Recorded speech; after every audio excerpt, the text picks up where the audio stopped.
Hello, welcome. I am Kris Cordell, founder and owner of The Right Journey, and I'm going to take a few minutes today to share with you a little bit of my thoughts, my experience in working with students when it comes to quality of writing versus quantity of writing. So we oftentimes, as we're talking with parents, we find that students are often being asked to write lengthy compositions even at relatively young ages, say fourth, fifth grade, that maybe they're being expected to write 5-paragraph essays or multi-paragraph essays, even on state standard tests. And this is common, but what we have found that really at these very young ages of elementary school, that students are really not even capable of writing an excellent paragraph, oftentimes because perhaps they haven't even been instructed as to how to do so, but they've not been given sufficient time to really practice and master that excellent basic paragraph before they move into multi-paragraph composition writing. So in our program at The Right Journey, we have found that really keeping students at a point at which they are writing shorter compositions and working towards mastery and better results is far more effective and useful for students than it is to expect them to jump right away in their younger grades into writing lengthy compositions when really those lengthy compositions are quite lacking. You may get 3 or 4 or 5 paragraphs, but none of those paragraphs are well written and substantial, hearty paragraphs. So let's talk about that for a minute. So what is excellent writing? What is poor writing? That's a great place to start in this conversation, right? So let's think for a minute. Let's start with what quality writing is not. And I jotted down a few thoughts here. Quality writing is not a workbook activity. So for many students, their English and their language arts and their writing is really focused on workbook style of writing. Maybe they're filling in words, parts of speech, or maybe writing a few sentences here or there. But really, excellent quality writing is not filling out a workbook. Secondly, quality writing is not a mindless rambling of insignificant information. Okay, so students may have some great grammar and construct correct sentences, but if they're simply rambling and repeating and going on and not saying something of significance, that is not quality writing, correct? Quality writing is not just simply an item on a to-do checklist. It's not just sitting down and saying, okay, students, you need to write today, or okay, children, you need to write an essay this week or today. Here it is on your to-do list. Here's a writing prompt. Check it off the list when it's done. That is not going to result in excellent quality writing. Of course, quality writing is not a composition, whatever length, if it's filled with grammatical errors, that as well is not excellent quality writing. And quality writing is not a simple, boring compilation of words, phrases, sentences. So again, we can have accurate grammar, we can even have interesting stylistic elements, but if there is a rambling and a going on, and the content of information is boring, that may sound harsh, but I think you probably know what I'm talking about, then that is not quality writing. Okay, so I'm sure we could have a great conversation and add more items to this list about what great writing is not, but let's move into what excellent quality writing is. Excellent quality writing is going to begin with interesting ideas, right? So excellent writing begins with excellent ideas. And I would like to add that these ought to be original ideas that the author, the writer of the composition, is communicating that really reflect their own thoughts and their own experiences, feelings. So original ideas, excellent original ideas, that is excellent writing. In addition, the content is going to be logical and it's going to reflect critical thinking. It is not simply going to be a composition that is filled with a lot of opinions. I think this, in my opinion, this. Okay, so excellent writing is also going to include much critical thinking, which will have logic and reason as a part of it. The message in excellent writing, the message can be easily understood. So what creates writing where the message that the writer is intending to communicate, it can be easily understood. That means the writing is well organized. That means each word is chosen very, very carefully. As few words as possible are needed to express the ideas that need to be expressed, but every word is chosen with great thought and great care. These sentences are engaging, they're interesting, they flow smoothly. And of course, kind of the finishing touch on excellent writing is that the grammar, which includes things like punctuation and spelling, the grammar is correct so that we're not distracted by all of those grammatical errors. But the grammar piece of it is going to be the finishing touch. So great ideas, logic and reason, organized flow, excellent sentences that are interesting, engaging, words that reflect accurately exactly what the writer is trying to communicate to the reader. And then, yes, grammar is accurate and correct. That's what we believe is excellent writing. And I think most of you would agree with that. So then the question becomes a few things. How do we accomplish really teaching students those skills that are going to result in excellent writing? But secondly, how much should students be expected to write if the expectation is excellence, is quality?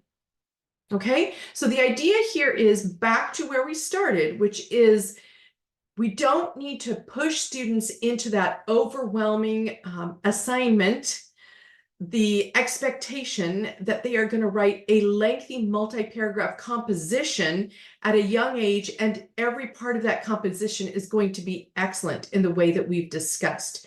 So we advocate, and we have found in our writing program, so in all of our classes, and what we teach is that you can teach every aspect of excellent writing in a single paragraph. Now, when I say a single paragraph, I am not talking about a simple 3, 4, 5 sentence paragraph. When we teach writing, we teach our students that every single sentence has a purpose. And so we teach them what the purpose of every single sentence is. And then as they write paragraphs, they are going to write what we call an expanded paragraph. And that expanded paragraph is going to have either 8 sentences exactly, every sentence fulfilling a specific purpose, or 11 sentences and every sentence fulfilling a specific purpose. So these are substantial, informative, excellent paragraphs that we teach students. And when we teach students a single paragraph, we teach all aspects of excellent writing in that single paragraph. So what are those aspects of excellent writing that we teach that result in really what I had shared with you at the beginning of what excellent writing is? So we accomplish this in teaching them the 4-step writing process that we use in our program. Of course, I'm not going to go into detail about what those 4 steps are right here and now, but you can learn about those in other webinars and certainly other material that we have. We have a Writing Foundations handbook, and that is written for parents or adults, any kind of teacher and adult. We also have Writing Foundations Student Lesson Guide. This one is written for students, and this teaches students the 4-step writing process that we use. This is written with the student as the audience. It is not a consumable workbook, but it is a guide to help students learn the elements of excellent writing. So we're going to teach the 4-step writing process. That's going to be, we're teaching students to begin their writing with brainstorming, gathering quality ideas, original ideas, but brainstorm to gather quality ideas. The second step in the writing process that we teach is going to be to organize. So they will take the information in their brainstorm and they will organize that, figure out how all of those ideas fit together, and they will create an outline. The brainstorm and the outline, they are taught to use concise words, very clear words that accurately express their ideas, but few words. So we work on excellent words from the very beginning of the writing process. So this pre-writing process of brainstorming and outlining, they are not even writing sentences yet, just focusing on the concise words that will express their ideas. The third step in the writing process is where they're going to take the words from their outline, follow their outline exactly, and write their rough draft. And now those excellent concise words will now be put into a sentence, but they still follow the order of their outline. So now their rough draft is the beginning of a great composition, and it is a well-organized composition. Their excellent ideas are organized well, and they may have simple sentences, but the simple sentences reflect their main ideas that they need to communicate. Then the fourth step in the writing process is they will learn to rewrite, to study, examine every single sentence and find ways to identify weaknesses in each sentence, and then ways to improve each sentence and make those sentences more interesting and engaging by adding various different stylistic elements. Now, all along the way, they are learning about grammar rules, words, punctuation, etc. So grammar is kind of taught throughout that entire process. But of course, the finishing touch after they have rewritten their composition, even if that's a paragraph, then they will make sure, of course, that all of the grammar is correct and the words are spelled properly and the punctuation is correct as well. So this is the four-step writing process that we teach. And as we teach, we, of course, need to make sure that we hold students accountable for what we have taught. So this is, again, that necessary ingredient in creating excellent quality writing is to make sure that students are taught specific lessons, skills, steps, and strategies to how to write well, and that they are assessed and given feedback. So they have plenty of opportunity to practice this writing and practice applying these skills that they are learning. And then they are assessed. They are given some feedback. Of course, feedback must always include a lot of affirmation about what they are doing well as they are writing, but they also need some constructive, corrective input as well, so that they know when there are areas of their writing that may be a little bit weaker, that they need to remember some of the instructions that they've received and make sure that they're applying all of the concepts that they have learned. And this takes a lot of practice. It's we all know, anytime we are learning anything, whether it's a hobby, whether it's a script for a play, whether, an instrument or a sport or cooking or math facts, whatever it might be, we know the importance of practice, doing a task correctly, doing it with a great deal of practice, and then having that feedback from someone who is much more experienced, giving feedback and helping them to understand when they are doing correct work and when they need to make some changes and ways that they can improve. So we work towards this shorter composition for our younger students up through 6th grade. They will be writing one expanded paragraph.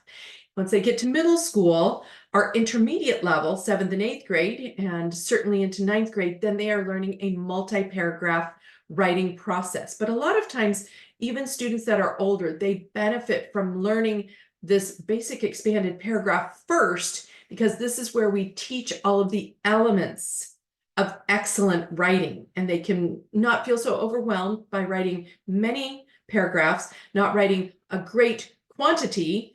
They can write shorter compositions, and they can really focus on the quality that they can be striving for. But then, of course, they will develop a degree of mastery. So we are looking for mastery in our writing program.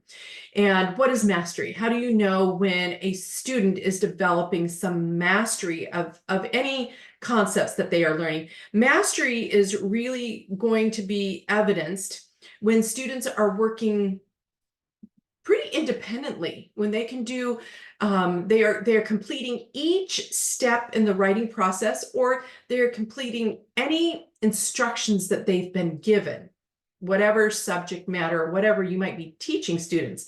They are following the instructions, completing each step and each aspect of the instructions correctly, and they're doing so relatively independently, not fully independently necessarily, but they are working towards independence. You definitely see their confidence growing and their ability to work more independently.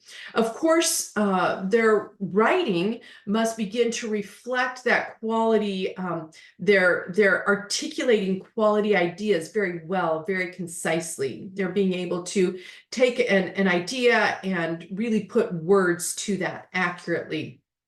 They're able to create writing that is pretty well organized. They are writing some interesting and engaging sentences. So we see some of those stylistic elements that allow for varied sentence structure. And so these are the things that we teach to, and when we see those things beginning to appear in their writing, of course, we need their writing to be relatively free from grammar, but not, it depends on the age, and all of us can write, and there may be a grammar error. That's not a problem. That can easily be dealt with, but we don't want writing that is filled with grammar errors, remember. Okay, so these are the aspects of mastery: independence, well organized, writing with expressing their own ideas relatively well and concisely, not as many grammar errors. So this is mastery. And when we find that level of mastery with shorter compositions, by all means, that is the perfect sign that we are looking for, that a student is now ready to launch into some multi-paragraph composition writing. But that is the idea of writing less and writing better, rather than really focusing on writing more, writing more, writing more. Let's pay attention to the quality, and let's make that more of a priority than how much students are writing. So really, the bottom line is we prefer short, excellent compositions to lengthy, inferior compositions. And I have found that this is kind of an original idea. A lot of times I find that there are expectations, as I said earlier, where students at a relatively young age are expected to write lengthy compositions, and there is confusion about what quality is expected. So I hope that this has been helpful for you, and that you will be able to consider some of these concepts. Maybe they are new to you, maybe they're not. Maybe you've really pondered some of these concepts and you have thought these similar thoughts, and maybe I'm just kind of bringing some affirmation to what you've been thinking and wanting to do with your children. So mastery, familiarity is the goal, and that can be your goal as well. And have fun writing those shorter compositions. I hope you'll tune in to some of our other webinars, learn about our products, learn a lot more about our teaching methods and why we teach students the way that we do. We've been doing this for over 20 years and found excellent results. We are here to partner with you. We are here to help you learn how to teach your children or your students in your co-op or your classroom how to write with confidence and how to write well with excellence, really seeing that quality coming out in your students' writing. So thank you so much for tuning in today. Bye-bye.